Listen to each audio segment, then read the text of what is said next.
우리 동네 일꾼을 뽑는 지방선거가 한 달 앞으로 다가왔는데요.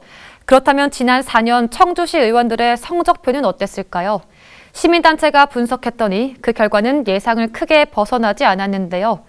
소홀한 의정 활동이 각종 지표로 드러나는데 현재 마무리 단계에 접어든 여야 공천 과정을 보면 자질 검증보단 내 사람 심기가 여전합니다. 임가영 기자가 보도합니다. 청주시의 지난 4년 의회 임기 동안 5분 발언을 단 한 차례도 하지 않은 의원은 모두 3명.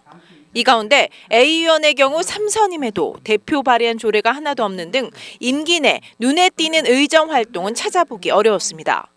하지만 그는 한 달여 앞으로 다가온 지방선거에 또다시 공천을 받아 출마합니다. 이뿐만이 아닙니다. 지난 4년간 단 한 차례의 시정 질문이나 서면 질문을 하지 않은 의원도 전체의 64%, 25명에 이릅니다. 이를 분석한 시민단체는 의정 활동의 가장 기본적인 집행부의 견제와 감시뿐 아니라 입법 활동마저 소홀히 한 단면이라고 지적합니다. 기본적인 능력과 자질도 의심해 볼 수 있는 대목입니다. 현재로서는 이제 주민들에게 어떻게 이분들이 활동을 해왔는지를 적극적으로 알려서 이분들이 과연 주민의 대표로서 적합한지 유권자들이 스스로 판단할 수 있도록 저희는 적극적으로 알리는 역할을 현재로서는 해야 한다고 생각이 들고요. 우선 앞서서 말씀해 주신 것처럼 정당의 공천 과정에서 이러한 내용들이 과연 제대로 반영됐을까라는 의구심은 사실 좀 여러모로 듭니다. 네.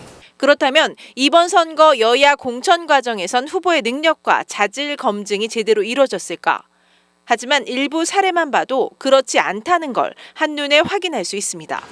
민주당에선 공직선거법 위반 혐의로 불구속 기소돼 1심에선 당선 무효형 100만 원을 선고받고 현재 2심 재판이 진행 중인 정우철 의원은 이번에도 보란듯이 공천장을 거머쥐었습니다. 국민의힘도 예외는 아닙니다. 공천을 둘러싼 내부 갈등이 하루가 멀다 하고 외부로 표출되고 있고 5건의 전과가 있는 박정희 의원도 또 공천장을 받았습니다. 여야 가릴 것 없이 당협위원장 입맛에 맞는 내 사람 심기가 여전히 공천을 좌우한다는 뒷말이 나오는 배경입니다.